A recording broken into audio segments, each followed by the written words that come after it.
Welcome to Okaloosa Today, local news and information.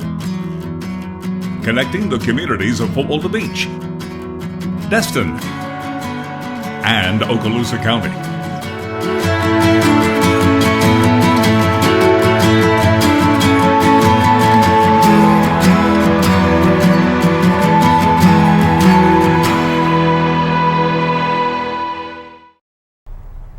Welcome to Okaloosa Today on Cox, your monthly look at the city of Destin, Fort Walton Beach, and Okaloosa County.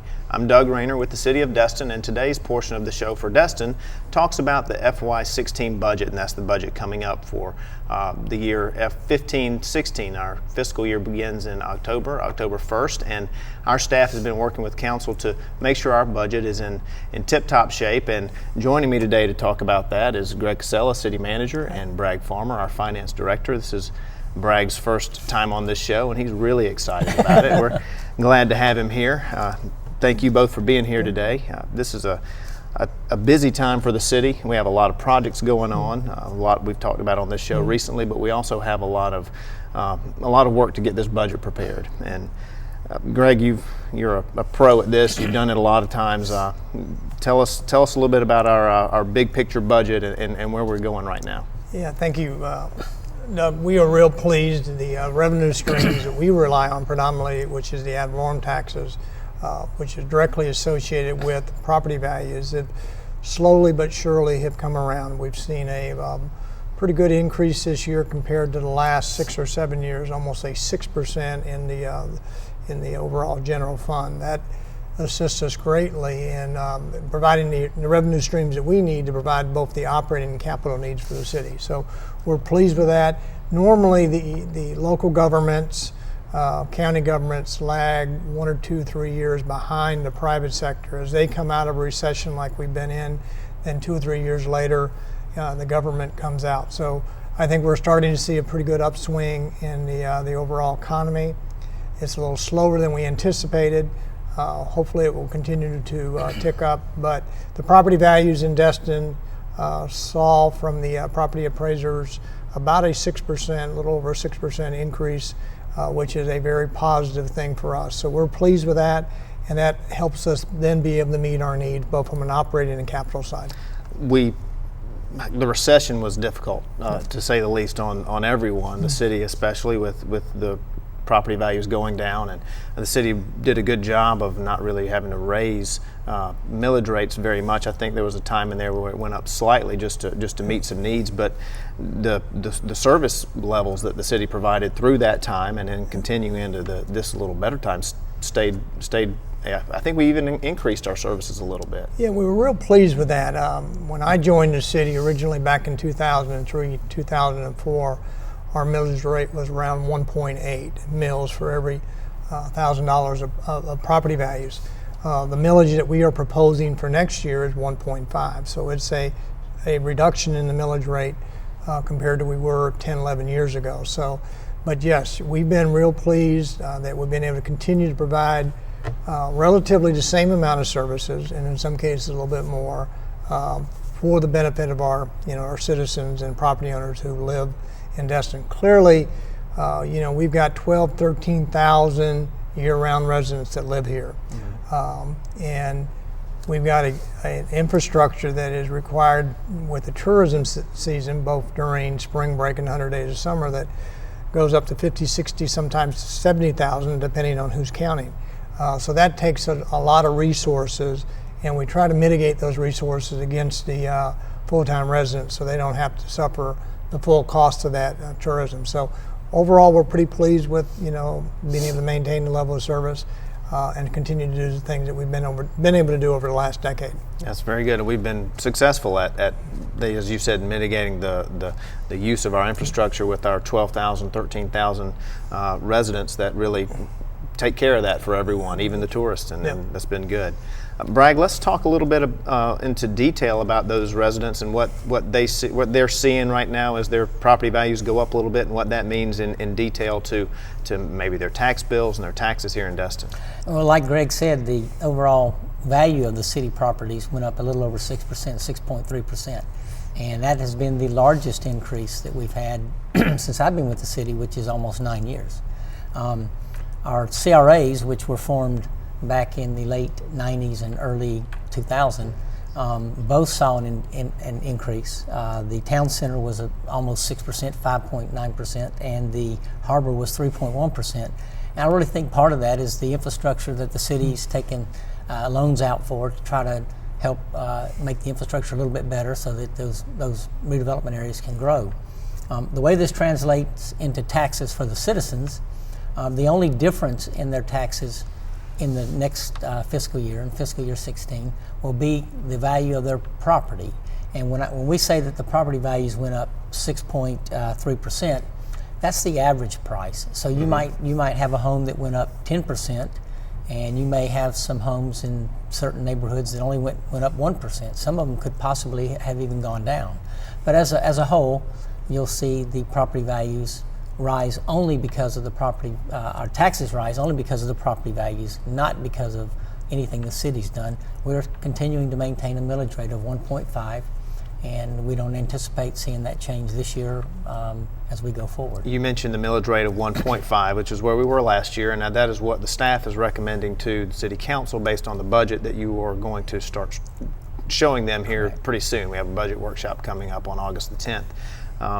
We'll talk about that a little bit more in a few minutes, but let's break down that tax bill a little bit, because we know that it's tricky, and we appreciate the Destin Log's recent efforts to lay some of that out. But if anyone is interested, Bragg is an expert in this field, so he can tell you exactly what your tax bill means and how to read it, and we wanted to do that today. We put an example of a $300,000 house with the standard $25,000 homestead exemption, and then the $25,000 exemption that the Florida legislature passed back when the economy collapsed. And that would make a taxable value of about $250,000 on that house. And the total taxes for the city, or for that citizen, would be about $350,000, excuse me. Don't go there. Yeah, $3,500. And that would be your total tax bill before you have any discounts that you choose to take if you pay that bill early. The total that would come to the city of Destin out of that is about 10%, which is $375. So when you look at that tax bill, realize that you have your county taxes, your school taxes, which are primarily your largest tax on the tax bill, and then any taxing authorities like the Destin fire users and things of that nature. The city would only receive, like I said, around 10%, and that's really where we get all of our funding to do the projects and whatnot within the city. Yeah, a lot of times we get calls with questions about that, or why our tax is so high, and there's a lot that plays into someone's tax bill, and the city of Destin is just one line item, and as you said, about 10% of the overall bill. So it's really commendable to the staff and to the council for recognizing that don't want to put a burden on the residents, and being creative and figuring out how to make city services work without really raising taxes and going that route. You mentioned a little increase in the CRAs, the harbor and the town center. I think not historically, but as of late, they really haven't grown very much, or maybe have been in the negative. So those being positive probably gives a good indicator of where we're going. Yeah, I mean, that's those redevelopment, when we say CRAs, we're talking about community redevelopment areas, both on the harbor and in our Main Street town center CRAs, and the ability, those dollars to increase has helped us now to start getting some recovery. We borrowed some money on both of those and being able to pay that debt. So that's a really nice surprise after the last 5 or 6 years of some decline there and so forth. And I know that recently, thanks to Bragg's work on refinancing some of those debts, that the city's been able to save some money annually on interest, and it's really helping us push through. Yeah, and we appreciate the assistance of the Okaloosa County Board of County Commissioners. They worked with us to extend the life of the town center community redevelopment area from a 30-year life cycle to 40, which allowed us to reamortize the one loan that we had, which helped us save approximately $340,000 a year in principal and interest, which is a really, really big help. In addition, as we built this budget, we've been working with the Okaloosa County Tourist Development Council to help us offset some of the impacts of the tourism. They have committed to submit, and they have to the county commission for this year to pay for the expense of operating the beach maintenance, beach access areas, Right. The restrooms at June White Decker and out in Crystal Beach area, and in addition, the harbor boardwalk. And those dollars add up, and that's so that's no longer, hopefully no longer something that the full-time residents have to pay for. So we're real pleased with both the Tourist Development Council as well as Okaloosa County Board of County Commissioners for recognizing the need and helping us, as we work through balancing this budget as we move forward. Right, very good. And as you said, work through, there's a process here. Staff has done their job for the most part in getting this set. I know there are probably some tweaks here and there, but this month in August, on August 10th, the City Council will have a budget workshop where they will talk with staff and talk amongst themselves and hear from the public about what the proposed budget means and give staff direction on maybe what they like to see changed. I know that you've had meetings with them, so they're not going into this thing blind, but August the 10th is the workshop, and then September the 8th, that's a Tuesday, not normally our Monday night meeting. We have to shuffle that around with pending, I think, the county's hearings. Labor Day. Okay, very good. And that's our first public hearing, but that's where the council will actually give real direction. Is that correct? And how they see through the process? Well, hopefully when we have the workshop with them on August the 10th, they'll give us some pretty good direction about where they would like to see any potential cuts or increases in levels of service and so forth. And then we'll complete building the budget, submit that to them for the first reading of the ordinances to accomplish that in early September. And September then the 8th, right? Yeah, and then September the 8th, and then the 21st actually have the formal adoption. Okay, so that's the first and second reading. Yep. Okay, very good. Well, we and the public's invited to that. The Absolutely. public is invited to participate in the workshop as well as the public hearings. Absolutely. Okay. Well, the next part of our segment here is to really kind of look at maybe what these people's or the residents' tax money is being spent on. And I had a conversation with Bragg because, Steve and I had a good conversation recently about the fact that we're getting a lot of grant money to offset tax money paying for projects. But Bragg made a good point in how grants work, and a lot of times that means that we have to front the money. Correct. So Bragg, what are some of the projects that we're going to be seeing through this year, this fiscal year, that are grant funded? Well, we got a grant from the state in their last budget that was just passed, and it's for the Heritage Run Stormwater project. It's a $500,000 grant, and the City Council essentially accepted it at our council meeting a couple of weeks ago. Senator Gates and House Member Gates were both there in bringing that to the city, and so that's one of the grants that we'll work with and try to get that work done next year. There's also a grant for the Calhoun Avenue sidewalks that we're receiving. And then we had a big grant for stormwater, and I think Greg can probably go into that in a little more detail, and that'll be over the next couple of 3 years as we spend that. Right. Yeah, when you look at, you get $500,000 from the state for the Heritage Run, and the stormwater grant is $3.6 million. That's and that only required, I think, about a $50,000 match from the city. So anytime you can put in 50 and get $3.6 million back, that is a tremendous. In addition, the state is working through which was the NERDA grant that we got as relates to the BP issue for Noriega Point. Right.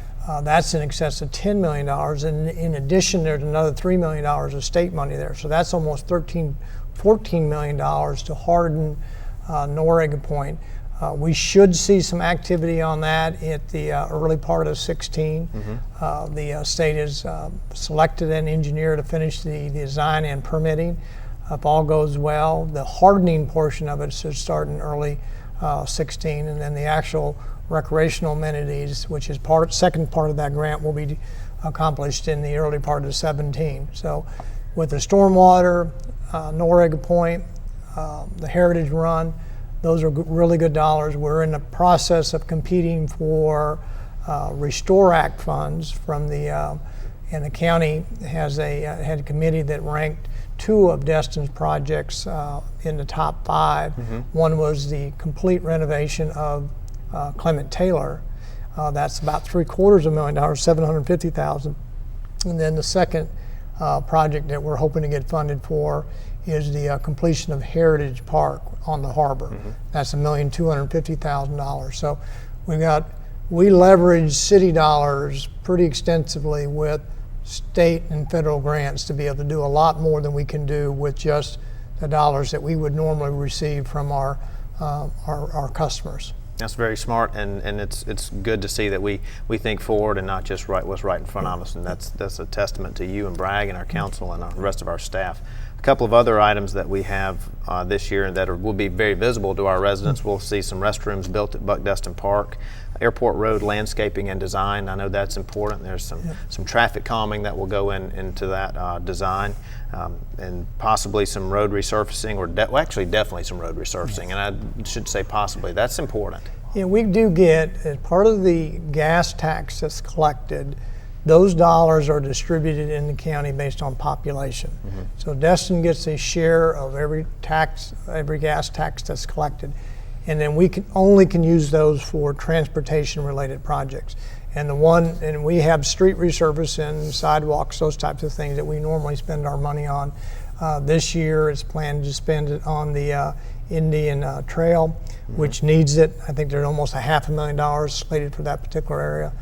You need to keep ahead of that, because once it starts to deteriorate to the point where you have to do extensive repairs, it's a little bit too late. So $500,000 over there. And then there's some stormwater projects that we have in Indian Bayou that we need to continue to do. So we leverage, and then we look for every dollar in revenue stream that we can get. That's good. And on top of all of these capital type projects, there's still the operations and maintenance of just our general city. With Morgan Sports Center, a beautiful complex, it takes a lot of resources to maintain. Bragg, I know your kids play soccer out there a lot. You get to enjoy that. And our community center is a wonderful building, and just to maintain those really takes some tax dollars. And it's important to spend wisely, so we don't have to do something that we just really don't want to do.